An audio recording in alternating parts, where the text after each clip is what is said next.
Hi, this is Jason Shadrick with PremierGuitar.com, and we're in Chicago at the House of Blues with Grace Potter and her band, the Nocturnals, and we're going to check out some of the gear they use on the road. So, Grace, thanks for taking the time to talk to us. Good to be here. Thank you. So, tell us a little bit about the Flying V guitars that you use, and what kind of about the style and sound you dig about them. I didn't get into this guitar for the look of it. In fact, maybe it was the opposite. I actually did a blindfolded guitar test at Mike's Music in Cincinnati. We had just played a show with Derek Trucks at a place called Bogart's, and he was in the store and he kind of showed us like some of his favorite gear. And I was like, yeah, but you know, anything in this store could be, I mean, I could fall in love with a K just as easily as a V. You know, you never know what's going to happen. So I decided I was going to blindfold myself and try a few different guitars, and whichever one I loved, the band said they were going to get me for my birthday. But I didn't know until my birthday what it was, so they did the blindfold test, and I actually fell in love with the V. I think it's the weight. I really like the balance of the guitar. I like the way it feels. But, you know, again, it's not your typical shape, and it's not something that I really sought out. But it really is fun to play, and I'm very much a rhythm player. I like that beefy, kind of Keithy feel. I like it real, you know, nothing too tight or clean. I'm very much into the dirty, chanky stuff. So this just felt right. So what type of pickups and strings are you using in these guitars? The pickup is the DiMarzio 36th Anniversary series, and it's kind of fun because something about it got this like sort of beefy thing. We can change the tone really easily and manipulate the sound with it really well. I love that. And then the strings, I've got the Diodario 12 gauge. I play really hard, so kind of makes it easier for me not to. I dig in like almost too much sometimes, but you know, when you're out there live, and that's very much what I do as a player, you need to be able to know that you can count on your strings, not to go wonky on you. And are you more of a kind of straight into the amp type setup, or is there a pedal or something that you use? Yeah, I don't use any pedals. I think there's enough pedals on this stage. As you will discover later, I think I should just do everybody a favor and leave the pedals out of it. I've got pedals on my Hammond B3, so. And tell us what kind of amp you're using for this tour. This is the Vibrolux. This is my favorite amp of all time. I've actually had this amp for several years, and it's gone in and out of commission, and when I don't have this one, I actually use a Princeton Reverb, which breaks up in a very different way. I like the Princeton for the studio, but I like the Vibrolux for the live stuff because it's just got enough. And if I have, for whatever reason, I want a clean signal, I can get it with this one. I can't get it so easily with the Princeton. And what is it about the Tiger that really adds to your tone?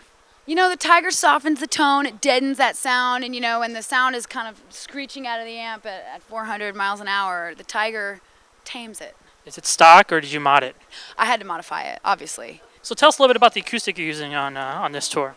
This is the Hummingbird. This actually, Gibson was gifting this to me, which is amazing. Gibson has been really good to us. And every time we go through Bozeman, Montana, we do the factory tour and we try to, you know, keep our feet planted firmly on the ground. They make beautiful acoustics, and they also gave me a 12-string that's pretty phenomenal. I'm loath to take it out on the road because I'm worried about dinging it up. But the Hummingbird is it's just a true beauty. It's a great instrument. Well, Grace, thank you so much for taking the time to talk to us about your gear.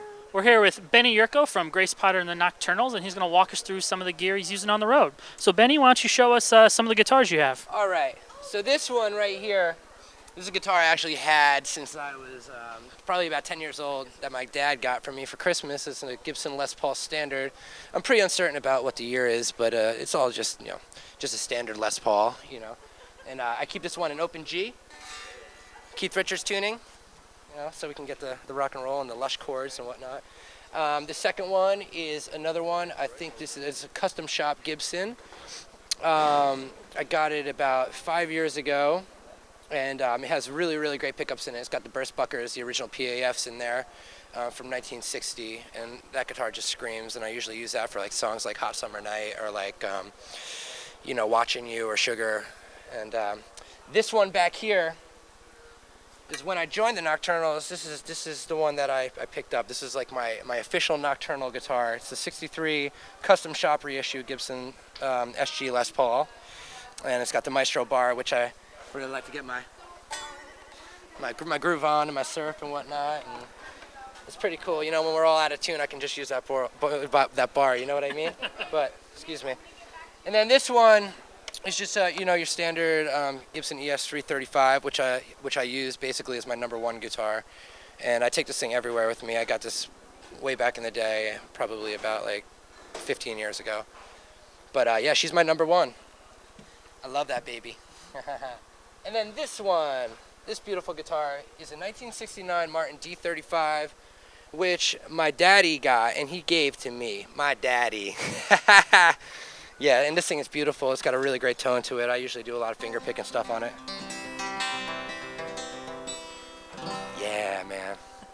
Yeah, and that's basically like my artillery, basically for the strings on the road with the Nocturnals. And what type of pickup are you using in the acoustic? This one is actually a Fishman. I'm not sure about which Fishman it is, but they sent it to me a while back, and I just love the tone that it produces with this guitar, so I kept it in there and didn't really mess with anything else. Cool. Well, let's take a look at some of your pedals. Cool. So anyway, so the way I get freaky with the Nocturnals and other projects is this whole little thing right here. So basically, it runs, this is my AB, this is my dummy switch for my wireless. If my wireless doesn't work, I can just hit on this and then it has a cable, so that's my dummy switch. This, I use a Boss tuner, and then the Boss tuner actually goes underneath here to my drive pedals, and then I use the Analog Man King of Tone pedal, which I just recently got and I'm just addicted to. Every time that I step on it, it just drives and it just soars into, you know, the next level and the next century and whatnot. This thing, which isn't hooked up yet, which I just got today, is actually by Wright Sounds. It's this guy, Matt Wright, who builds these fuzz tank pedals, which was based after the old Sam Ash fuzz stainer. And it speaks, I'll tell you what. It speaks and it writes, and it's a really, really awesome pedal. I really recommend people trying to beg him to make these again, because he only made 100 of them, so I'm lucky enough to have one. So my analog delays I run on the road are I use an Ibanez one for slapback, and I use a Keeley one with a mod and this little cool thing on it for a long delay. So short delay, long delay. And then that goes into my tremolo pedal, which is just, you know, your standard Boss tremolo. It's a good sounding. I like the square waves from it, so I'm kind of addicted to using that as well. And then from the tremolo pedal, we go into the AB box. Actually, no, tremolo pedal to volume pedal, which is just an Ernie Ball, just a standard volume pedal, another thing which I'm very addicted to. And then that goes into my AB box, and then my AB box goes into you know what, which is my old 1966 Fender Super Reverb. Yeah, man. And then tell me about the wireless unit you're using here. So the wireless unit is line 6, and it's I guess it's the Relay G50, whatnot. I mean, it's been great. I mean, I can go from one side of the stage to the other side of the stage. I don't know how many people in the band think that that's cool, but they're going to have me over there for a picnic, you know? And then for the acoustic, you're still sticking with the Fishman stuff. Fishman, yeah. All the acoustic stuff I'm running right now is from Fishman. And yeah, we just got, a reverb pedal to give me a little bit something back at me in the monitors to make it not so dry. And then just an equalizer or whatnot. And it's got different settings on here for different types of guitars. Like if you want to set it to your Dreadnought, you can do that. Orchestra, concert guitar, jumbo, nylon, 12-string bluegrass, and anything else that you program into it. It's really, really nice. It really gives a nice body to the acoustic, Let's take a look at your Super Reverb. This is a gift that I bought myself back in 1999, and I saw it in a guitar shop, and I was just smitten over it. I love the tone of it, and it's a 1966 Fender Super Reverb pre-CBS. Still has the original speakers in the back, the original Chicago Telephone speakers, the CTS speakers in the back. I believe that they're 40 watt. They sound great. They give me a lot of headroom, and I've tried other speakers, and other speakers were giving me like if I use like a lower wattage speaker, like a 35 watt or 25 watt speaker, it would give me a little bit of a brasher tone and more of an English tone. And then this one for the Super Reverb, the CTS, actually gives me more headroom and whatnot. So. Can you tell me about the extra knob on the end? The extra knob I had put in there is a mid, actually. So over here on this channel was just like your standard Super Reverb channel, which I use, and then over here I use just for like a brighter control, rather than using a brighter switch. I had a mid knob put in there to give me a little bit more mid push, rather than like a low end, woody tone. I can actually I can actually drive it a little bit more. I can drive the tubes a little bit more to make it sound a little bit more British. So it's pretty cool. It's just a little mod that Bill Carruth from our local amp guru in Vermont did for me. He also works on Trey Anastasios amplifiers as well. All right, Benny. Well, thanks a lot for taking the time to talk to us about your gear. Man, no problem. All right. Hi, we're here with Scott Tournay from Grace Potter and the Nocturnals, and he's going to walk us through some of the gear he uses on the road. So, Scott, thanks a lot for taking the time to talk to us and show us through some of your guitars. We're all gear nerds at heart here at GPN. Well, I guess probably my number one these days is this. It's a Flatline guitar. It's a company out of Brooklyn that just got started a couple years ago. I started working with a guy, Rick Lockhart is the owner, kind of main guitar builder. And so we kind of whipped this one up. It's called a Biscayne, like just what he calls it, with the body and the neck and everything. But we put a Bigsby on it and put in some Lawler high wound pickups. We're trying to make like a real dirty kind of Jack White, Dan Auerbach of the Black Keys kind of a guitar without having to use a big muff, you know, just to get there. So pretty high gain pickups? Yeah, as high gain as we could find. We're going to build another one with P90s and maybe a maple fingerboard. So we're kind of chipping away at something, you know, kind of starting to find it. So that's that guy. Flatline guitars, check him out. And then the next guy is a 74 SG, and this is what I recorded most of the Grace Potter and the Nocturnals album with. I love it. She likes to fall out of tune a little bit. We put in, what did we put in? Just regular Gibson humbuckers. We had to put those in. She's nice and dirty. She's got a good sound.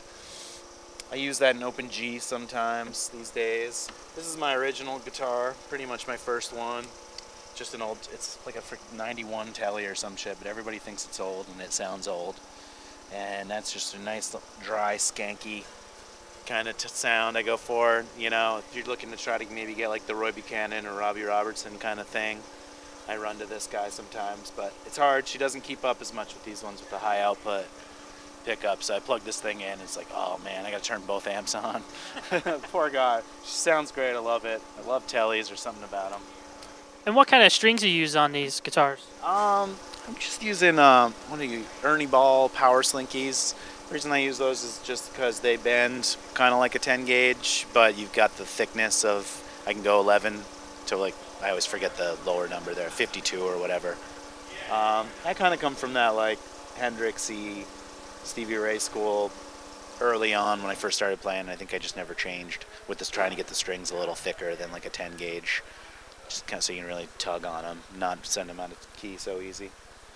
Cool, man. So and then I got this acoustic over here that Gibson was so kind to hook me up with. It's like a custom. Got it from the Wyoming factory, and it's a Firebird, and I've had it for about 2 or 3 months, and she's really just kind of coming into her own right now. Where she's just a little stiff when I first got it, but it's fantastic. It sounds great. It sounds good plugged in. But most importantly, sounds good just by itself. So this guitar is built by a guy named Jason Hilborn. He's from Maine, and he's actually a furniture maker, and then has kind of been doing the guitar thing on the side. And most importantly, he was my bandmate in college and taught me a whole bunch about like theory and stuff like that. He's a great guy, great player. And then when I kind of went off and did this, he was kind of building guitars more. So we built a Tele together. So we basically just took the neck from my other Tele, which I love, that neck, and we just recreated the neck. And then he kind of did this mostly on his own. I sent him, I asked him to kind of do the Bigsby and add in we have the Lawlers in this one, but they're the medium wound or whatever, like they're not quite as hot. So this one is kind of a neat little, it was when I was stopping playing my SG so much, but then I was confused about missing my Tele. So I have this whole Fender Gibson, you know, thing that I can't figure out. So I'm always trying to build a guitar that's somewhere in between the two. I think that's kind of my mission in life. So this one's a little more on the Fender side, I would say, but it definitely can get dirty and kind of have that with the Lawlers and that Bigsby kind of get a different kind of darker sound, but then you can get a real chanky, almost Roy Buchanan kind of lead sound out of it as well, even through the humbuckers, which is nice. So I play that one quite a bit. It's like the number 2. All right, Scott, take us through some of the pedals you're using down here. All right, pedal time. Well, let's see. Acoustic stuff, Fishman hooked us up with the Aura imaging pedals, which are kind of cool. It's the best if you can mic an acoustic guitar, but in this day and age, it's just not happening. Sometimes with subwoofers and bass guitars and kick drums, just the acoustic cannot stand up to it. So we've been running direct and going through these Fishman things. Got a little reverb sprinkled in there. Just basically an acoustic pedal board. And then we come over to the main rig. And so basically, what are we doing? We're going first, we are going into this whole unit. We're going wireless, which is kind of new, which we enjoy, so we can run around like rock stars and not have cables tripping us at the feet. And then we go in, where does he put me in first? I think he puts me into this EP booster, which we got not only for the wonderful tone, but mostly because it fits anywhere. It's the smallest pedal that I've found so far. And then we come in, and I think we're going through, it gets a little confusing under here, but we're going through Distortions first, I believe. And we got this one. I'm not sure who built it, but it was a guy in Nashville built it for us. And it's based on the Busta Grande pedals, those things that don't seem like they're anything. You can find them in any Guitar Center or whatever, but they sound, I think Benny thinks as well, but they sound awesome. They kind of just push your amp a little harder, but don't really take away or add any tonal quality to it, which I like out of a boost pedal. A lot of boost pedals, you lose a little like low end or something. So I use this one as kind of a warmer upper. This thing's kind of been new, this fuzz stang. It's from this kid from Portland who made only a limited edition of 100 of them. And so I've just been f***ing around with that lately to kind of get like a real dirty, really dirty, like Hendrixy, White Stripes, Black Keys kind of a sound. Then we got the Holy Grail Nano. Mostly just have the Nano because it's small. Love that reverb that they give you on this shit on the spring setting. Just got a deluxe Memory Man a couple weeks ago. I've been trying that out, just adding in the blend just a little bit. You kind of get a nice like Neil Young, like kind of 90s weld era kind of a solo sound with the tone that I get, and then the amps that we use, but then adding some reverb and some Memory Man definitely kind of grabs what he was going for. I'm a big Neil fan. And then we go, let's see, over to the M9, Line 6 M9, which I used because it's so freaking convenient. I get a tuner out of it, which are in tuner mode right now. And then you turn off the tuner. Haha, you get that sound. And I'm going to get a reverse delay, a low resolution delay. I've got a Univibe set up, square wave tremolo, that weird noise you just heard. And then a volume pedal. And then also you can hold this down and get a loop effect, which I use for our song Medicine. So that thing's just cool. And then I run it through an expression pedal over here. So you turn on that weird noise. And slow it down like that. I don't really use that noise very much. Somehow that got programmed in there. But I use that shit for like you hit a delay, and then you set the delay up for the feedback time, and so you can basically just create big sheets of sound and big kind of keyboard sounds. Just, you know, sometimes we have the 3 guitars going, so it's kind of my job to not play guitar, but play guitar, if that makes any sense. So I think that's mainly it. We've got a little switcher over here in case the wireless shits the bed, like in a festival show. You hit that, and that's the oh shit, and you pick it up in your old school analog cable again. And then tell us about the amps you're using. I noticed the band seems like to be a big fan of super reverb amps. Yeah, me and Benny basically do super reverbs. When we're in the studio, we don't. We do Princeton's and Deluxe a lot in the studios. For whatever reason, live, these things just get it done with the 410s.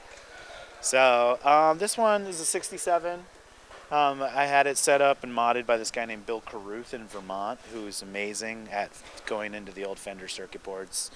And he just makes sure everything's just perfect. We just would go through, and I'm a little out of my league with the circuits and stuff, and he would just like basically go through like 20 different options through the board, and I would sit there and we'd spend half the day in his basement kind of going through each little thing. He's like, do you want to take it in this direction or that direction? And that's kind of how we did the board out.